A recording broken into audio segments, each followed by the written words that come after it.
ભાઈ finally Kedarnath track શરૂ થઈ ગયો. 2 કિલોમીટર કાપ્યું અને પછી જો આ વ્યૂ આવ્યો છે જોવામાં. આ વ્યૂ જોવો ખાલી. આ 1 2 3 અને હું 4 ચડ્યા છી. અને મારી બાઈકો અને એનો ઘરવાળો કેવા થઈ ગયા? ખલાસ થઈ ગયા છે. આવડી બેગ લઈને અમે ચડી છીએ.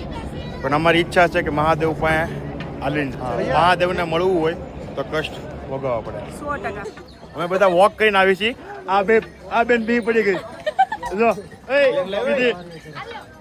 આમ જો આ 2 જણા અમારા મિત્ર. ભાઈ થકાઈ ગયું ભાઈ. આરામ કરો. કેમ થયું? થોડીક વાર રેસ્ટ પણ ચડીને જ ઓલો ખતર તન લેતો કેમ હાલવું નહીં? કિલોમીટર હાલવાનું, અડધી 15-20 મિનિટ પોરો ખાવાનો અને ઓઆરએસ જેવા સૌથી રામબાન ઈલાજ હોય ને તો અમે 3 ધુરંધર અને હું ચોથો.